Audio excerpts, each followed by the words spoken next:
વિદ્યાર્થી મિત્રો, જય સ્વામિનારાયણ. આજે આપણે પ્રવેશનો સ્વાધ્યાયનો 9મો દાખલો શીખીશું. સ્વાધ્યાયના 9મા દાખલાની અંદર જેને 9મો દાખલો આવડે એને બાકીના દાખલામાં સહેજે તકલીફ પડશે નહીં, કેમ કે 9મા દાખલાની અંદર મોટા ભાગના હવાલા આવી જાય છે, માટે તમને ગણવામાં તકલીફ પડશે નહીં. આ બાબતનું તમે ધ્યાન રાખજો. આજે 9મા દાખલાની અંદર ખાસ તમે ધ્યાન રાખજો. આપણું પહેલું જ કામ સમજી લો. 9મો દાખલો સ્વાધ્યાયનો દાખલાનું નામ વાંચું.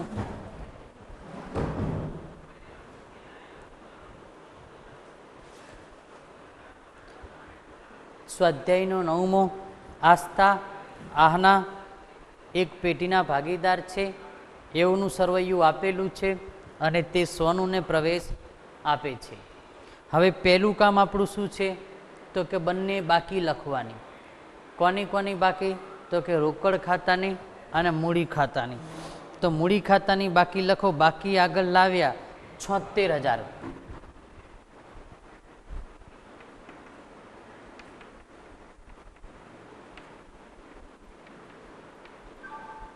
₹76,000 અને 48,400.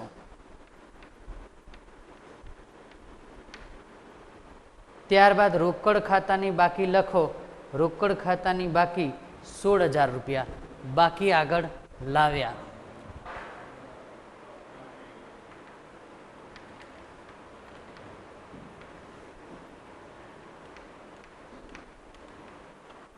₹16,000. આપણું પહેલું કામ પૂરું થયું.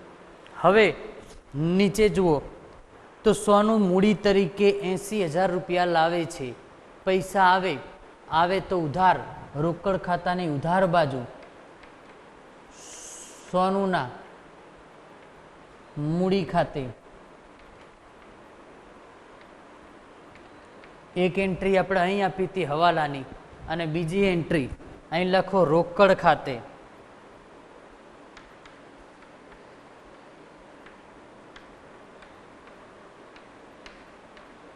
ચલો, 2 એન્ટ્રી અપાઈ ગઈ.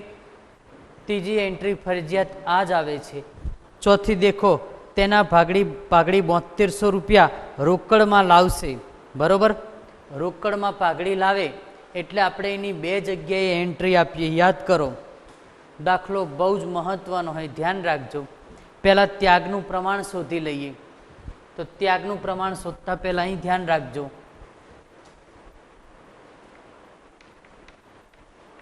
ભાગીદાર આસ્થા આહના સોનું. જૂનું પ્રમાણ નથી આપ્યું, 1:1 લઈએ. નવું પ્રમાણ તમને આપેલું છે 4:3:3. 4:3:3 10 થયું. ત્યાગનું પ્રમાણ જૂના ભાગીદારનું જ શોધવાનું હોય. આસ્થા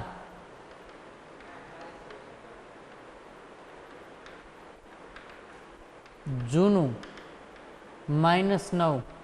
જૂનું 1/2. 9 4/10. લસા લઈએ 10. અહીં 5 કરવા પડે તો ઉપર 5. 5 - 4 બરાબર 1/10. આહનાનું જૂનું પ્રમાણ 1/2. 3/10. 5 - 3 (10) 2/3. તમારું ત્યાગનું પ્રમાણ આવ્યું. કેટલું આવ્યું? તો કે 1:2. આ તમારું ત્યાગનું પ્રમાણ આવ્યું. ત્યાગનું પ્રમાણ આપણે શોધતા આવડી ગયું કે જૂનું -9. હવે ધ્યાન રાખજો, એક જ હવાલો અઘરો આવે છે આની અંદર, પાઘડી. તો પહેલાં થોડુંક ધ્યાન રાખજો.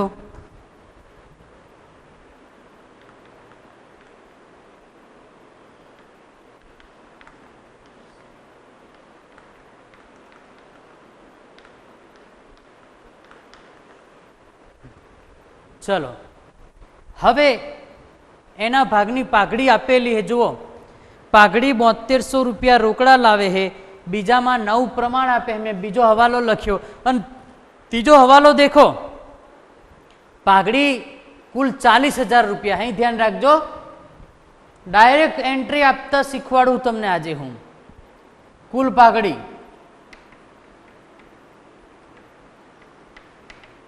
40,000. ત્રીજો હવાલો, સોનુની કેટલી? 40,000 ગુણ્યા સોનુના 3 છેદમાં 10, 12,000. સોનુને કેટલી પાઘડી લાવવાની? 12,000. એમાં 7200 રૂપિયા રોકડા લાવે માઇનસ રોકડ, બાકી કેટલી? બાકી. ચલો હવે ફરીથી એકવાર ગણતરી જોઈ લઈએ. પહેલું જૂનું પ્રમાણ, 9 પ્રમાણ. પાઘડી રોકડમાં લાવે એટલે ત્યાગના પ્રમાણમાં, પાઘડી લાવે એટલે હંમેશા ત્યાગના પ્રમાણમાં જ વેચાય, આટલું યાદ રાખજો. હવે ત્રીજા હવાલામાં પાઘડી કેટલી આપી છે? 40,000. સોનુને લાવવાની કેટલી હતી એના ભાગની? 12,000. સોનું લાવી કેટલી રોકડા? 72,000. એનો મતલબ 4800 બાકી છે. હવે હું આની એન્ટ્રી આપતા શીખવાડું. સોનું 72,000 રૂપિયા રોકડા લાવી, 7200 રૂપિયા રોકડ આવે તો ઉધાર. તો અહીં લખો પાઘડી પ્રીમિયમ, કાલ જેવી જ એન્ટ્રી 7200 રૂપિયા. અહીં ત્યાગના પ્રમાણમાં વેચી મારો પાઘડી.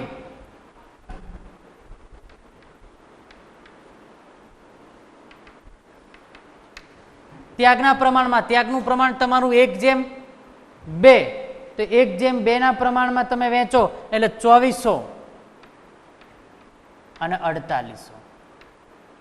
ચલો રોકડની એન્ટ્રી તો આવડી ગઈ. કાલે આપણે રોકડ પાઘડી લાવે તો એની એન્ટ્રી કાલે આવી રીતના શીખવાડી હતી.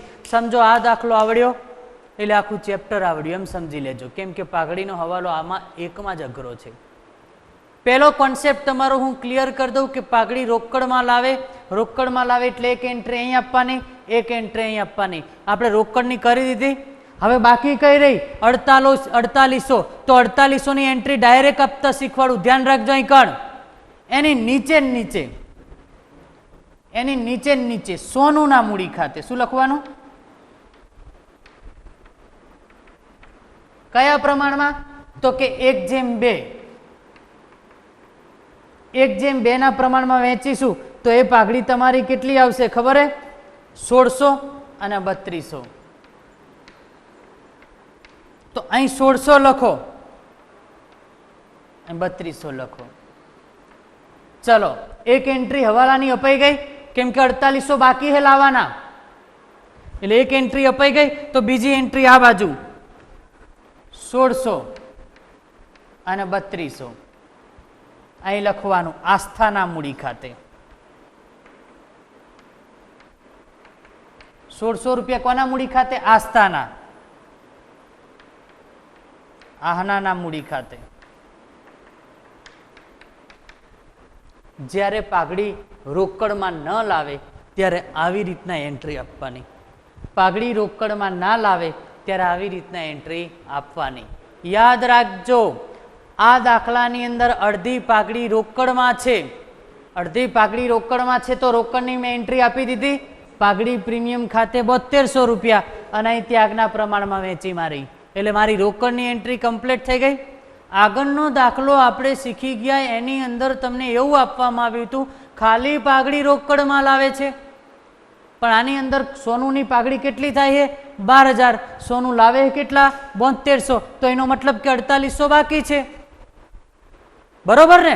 તો એ બાકીની એન્ટ્રી કઈ રીતના આપવાની? એની નીચે ત્યાગના પ્રમાણમાં જ આપવાની. ધ્યાન રાખજો. પણ એનો બીજો હવાલો તમારે ક્યાં લઈ જવાનો હોય ને એ શીખવાડું. તો અહીં તમે આસ્થા અને સોનુમાં આહનામાં લખ્યું, તો આ બાજુ તમારે સોનુમાં 1600 ને 3200. આની આમનું જ શું થાય તમને ખબર હે? આસ્થા ખાતે ઉધાર,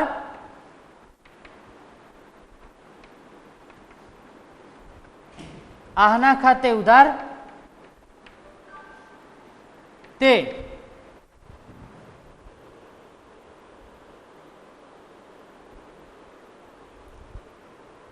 सॉरी भूल थई मारू आनी आमनो दावी थशे सोनूना मूडी खाते उधार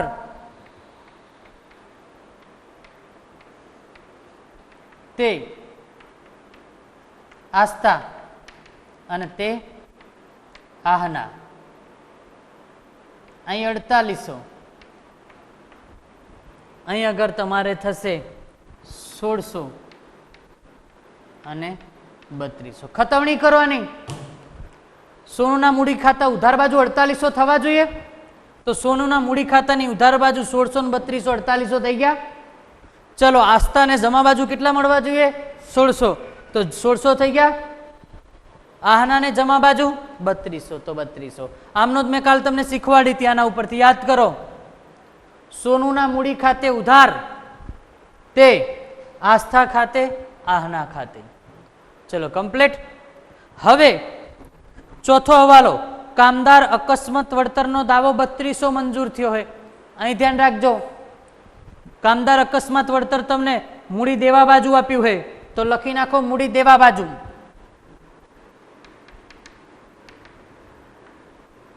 कामदार अकस्मात वळतर तमारुं केटलुं छे 4800 9 तमारुं केटलुं छे हवालामां जुओ 3200 केटला घट्या 3200 4800 मांथी 3200 बाद करो तो केटला घटशे 1600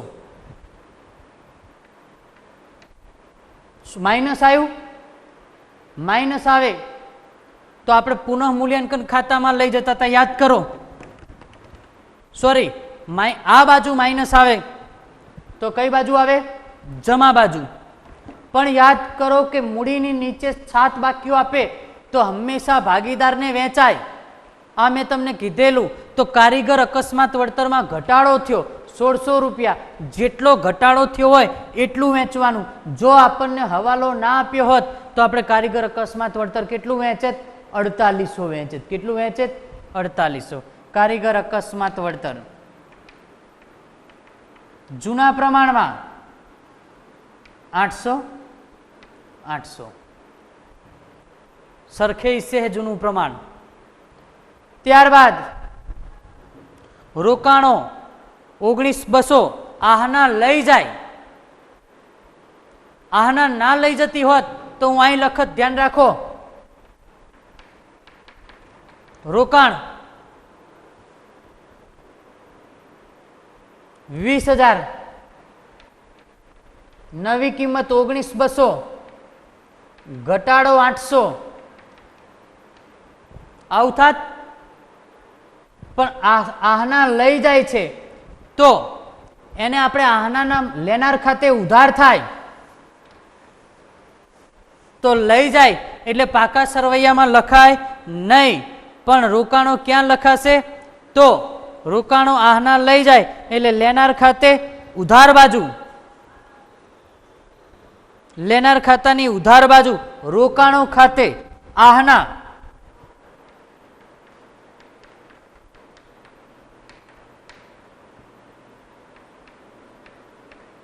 19,200 रोकाणोनी किंमत केटली हती तो के 20,000 मैं लख्या था कण लई केटला में गयो 19,200 घटाड़ो केटलो थयो 800 घटे ना गमे कई बाजू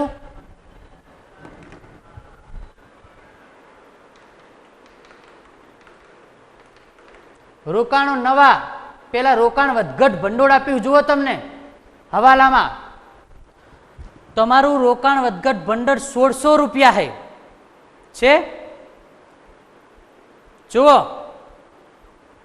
मूडी देवा बाजू रोकाण वधघट भंडोळ 1600 रुपया छे अने रोकाणो तमारा घट्या केटला 800 रुपया घट्या ने 800 रुपया तो एनो मतलब तमारे रोकाण वधघट भंडोळनो हवालो आपवामां आवेलो है तो तमारे रोकाण वधघट भंडोळ अहीं लखो तमे याद करो तो रोकाण वधघट भंडोळ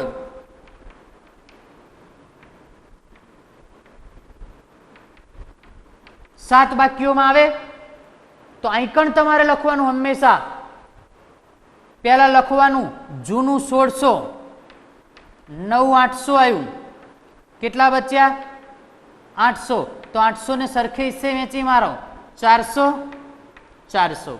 ધારો કે આ જવાબ માઇનસમાં આવે તો વેચવાનું નહીં, તો અહીં લખવાનું. ક્યાં લખવાનું? અહીં લખવાનું. પ્લસમાં જવાબ આવે તો વેચવાનું, માઇનસમાં જવાબ આવે તો તમારે અહીં લખવાનું રોકાણ વધઘટ ભંડોળ. સમજ્યા વાતને? એ આવશે ત્યારે આપણે શીખીશું. ત્યારબાદ રોકાણો ઉપર મળવા બાકી વ્યાજ 2400, તો મબા વ્યાજ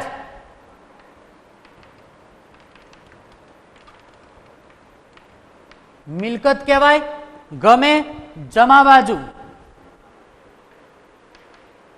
મબા વ્યાજ 2400 રૂપિયા. ચલો કમ્પ્લીટ. ત્યારબાદ લેણદારો લખેલી હુંડી, દેવી હુંડી 2000 સ્વીકારે છે, તો અહીં લખો લેણદાર દેવી હુંડી. ચલો લેણદાર તમારા કેટલા આપ્યા જૂના દેખો, તો લેણદાર તમારા 12000 અને દેવી હુંડી 6000. લેણદાર સ્વીકારે છે એટલે ઘટાડો,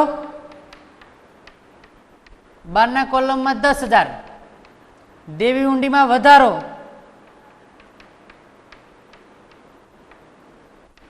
$8000.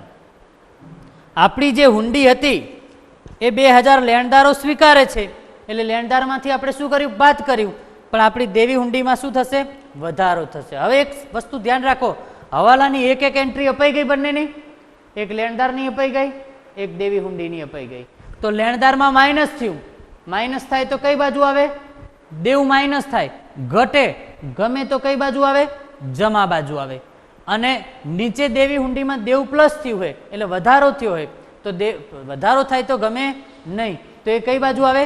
ઉધાર બાજુ આવે. એટલે બંને એન્ટ્રી બંને બાજુ આવે. દેખો લેણદાર જમા બાજુ આવે છે અને દેવી હુંડી 2000 રૂપિયા ઉધાર બાજુ આવે છે. એટલે હું અહીં લેણદાર 2000 લખું અને દેવી હુંડી 2000 લખું, પણ બંનેને 2000 ની એન્ટ્રી છે, ના લખે તો ચાલે. બરોબર? કેમ કે આ બાજુ 2000 ઉડી જાય છે અને આ બાજુ 2000 ઉડી જાય છે. બંનેનો હવાલો એકમાં સમાયેલો હોય એટલા માટે આપણે લખતા નથી. કદાચ તમે ભૂલથી લખી દો તો પણ વાંધો નહીં. આ બાબતનું ધ્યાન રાખજો.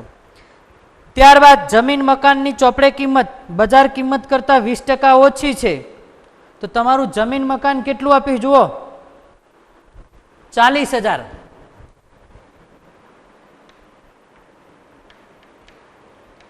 બજાર કિંમત ગણતરી કરું, ધ્યાન રાખજો. અહીં ડાયરેક્ટ શીખવાડું ગણતરી.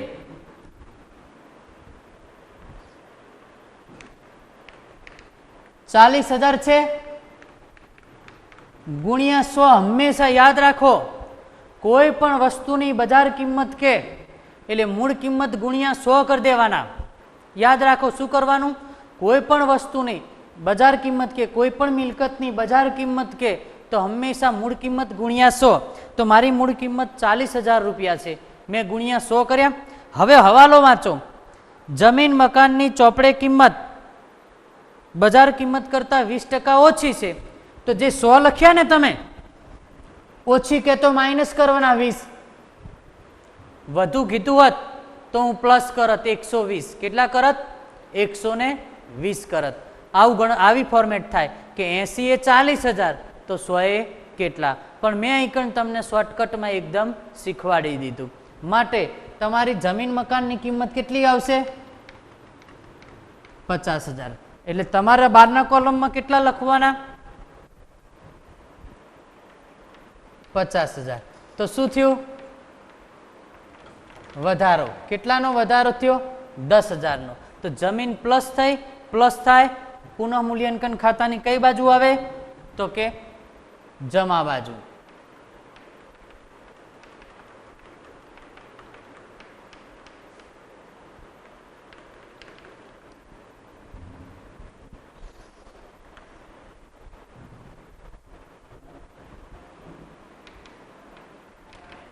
મકાન ત્યારબાદ ચૂકવેલ વીમા પ્રીમિયમ 4800 આવતા વર્ષના છે. તો જુઓ આપણે વીમા પ્રીમિયમ આવતા વર્ષનું ચૂકવ્યું છે તો અગાઉથી ચૂકવેલ વીમા પ્રીમિયમ કહેવાય. અગાઉથી એટલે મિલકત લેણા બાજુ આવે. અગાઉથી ચૂકવેલ વીમા પ્રીમિયમ 4800 મિલકત કહેવાય. એડવાન્સમાં પૈસા મિલકત લેણા બાજુ અગાઉથી ચૂકવેલ વીમા પ્રીમિયમ.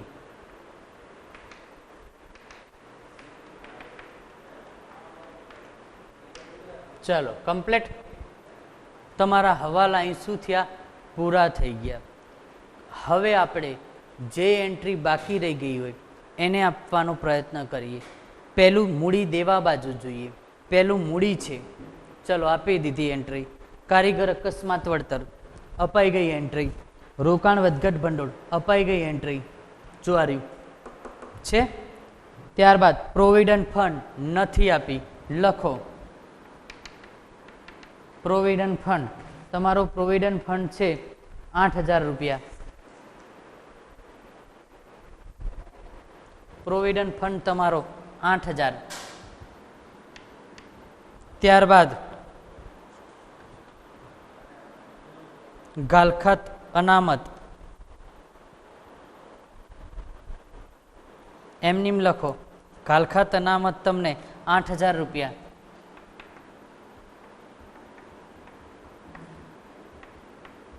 તમારો પ્રોવિડન્ટ ફંડ 6400 રૂપિયા. મારી ભૂલ થઈ લખવામાં. પ્રોવિડન્ટ ફંડ 6400 રૂપિયા है. ચલો કમ્પ્લીટ. લેણદાર અને દેવી હુંડી બંને આવી ગયું. ચલો તમારું મૂડી દેવા બાજુ કમ્પ્લીટ થઈ ગયું. હવે મિલકત લેણા બાજુ. પાઘડી યાદ કરો, પાઘડી વેચવામાં આવે છે. મેં તમને કાલે વાત કરી હતી કે મિલકત લેણા બાજુ 4 એન્ટ્રી આપે તો એને વેચવામાં આવે છે. પહેલી એન્ટ્રી પાઘડી, જાહેર ઝુંબેશ, સંશોધન ખર્ચ અને નફા નુકસાન ખાતું. તો પહેલી પાઘડી 8400 રૂપિયા है. સરખે હિસ્સે વેચી મારો 4200. પાઘડી ખાતે 4200. ત્યારબાદ જમીન મકાન આવી ગયું. યંત્રો તમને 32000 રૂપિયા આપવામાં આવેલા છે તો યંત્રો 32000 રૂપિયા લખો. યંત્રો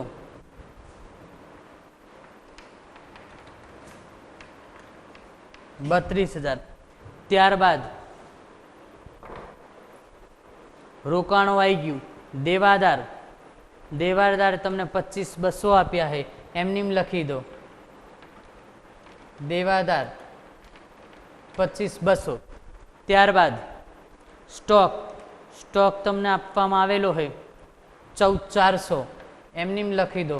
સ્ટોક 14,400. ત્યારબાદ રોકડ આવી ગયું. જાહેર ઝુંબેશ ને નફા નુકસાન ખાતું બંને વેચવામાં આવે. યાદ કરો તો જાહેર ઝુંબેશ 3200, નફા નુકસાન ખાતું 4000. બંને વેચી મારશું. અહીં નફા નુકસાન ખાતું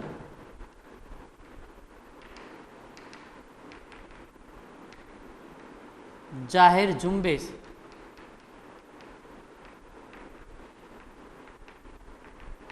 ચલો કેટલા વેચવાના છે તો નફા નુકસાન ખાતામાં આવશે 2000 અને ઓલામાં 1600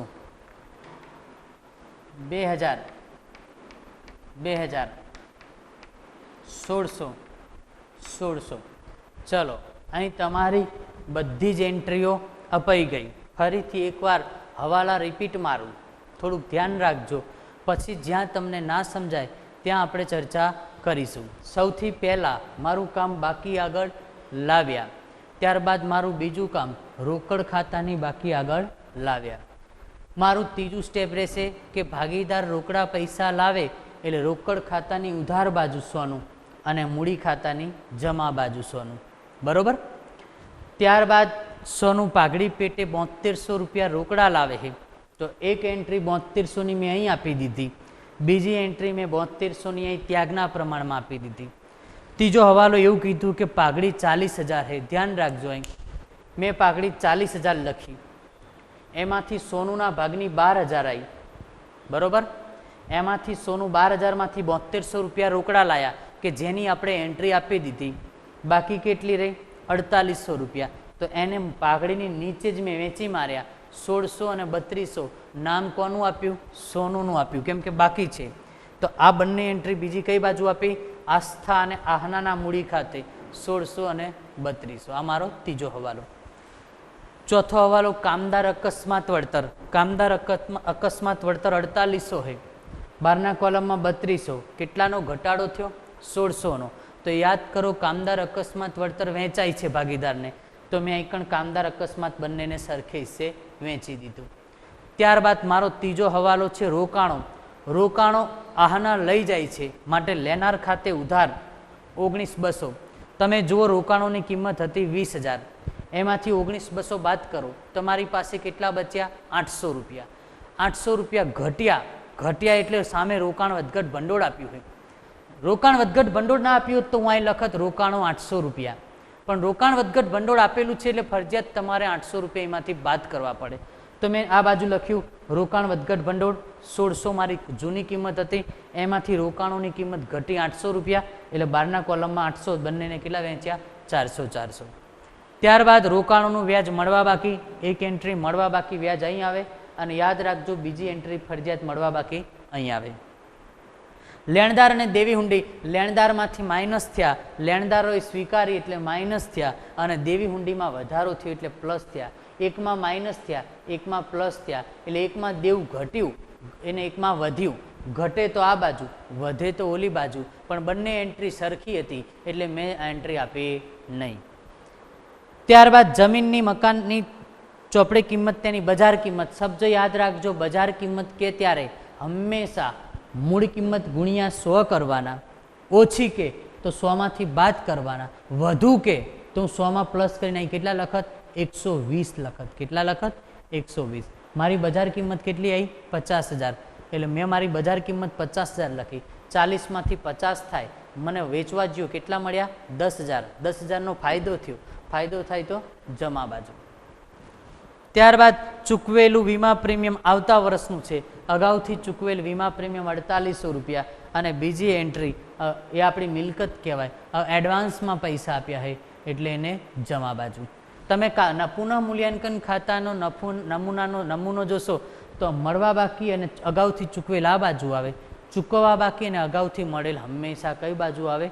ઉધાર બાજુ આવે. નમૂનો જોશો તો તમને આવડશે. હવે આપણે શું કરીશું તો કે ખાતા બંધ કરીશું. તો પહેલું આ બાજુ ટોટલ આવશે 17,200, આ બાજુ 17,200, આ બાજુ 17,200. બંને ભાગીદારને વહેંચી મારો. વહેંચણી પાત્ર નફો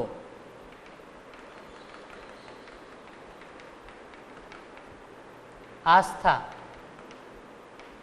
આહના બંનેને સરખે હિસ્સે વેચવાનો હોય. 8,600 8,600.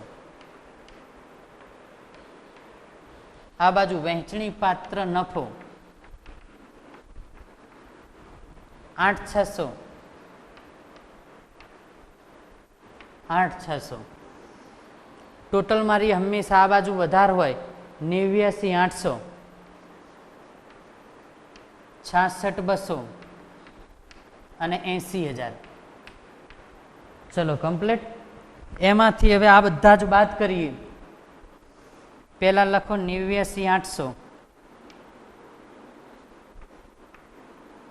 66,200 80,000. બાકી આગળ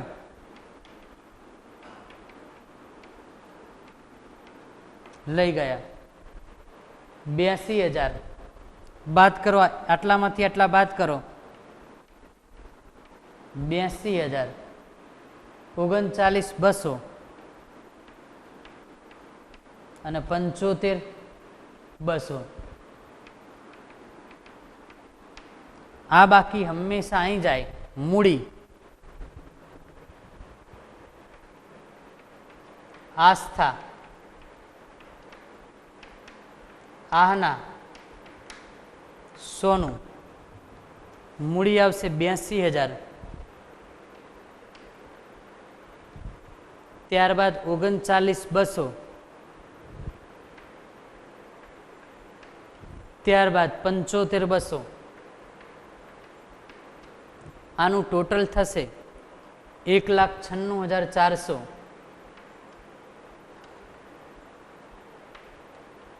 રોકડ ખાતું બંધ કરીએ.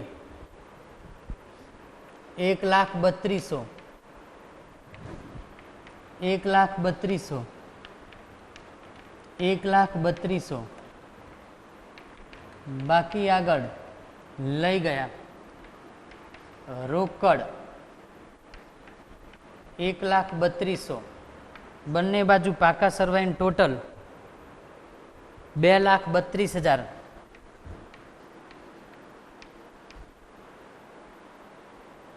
2,32,000.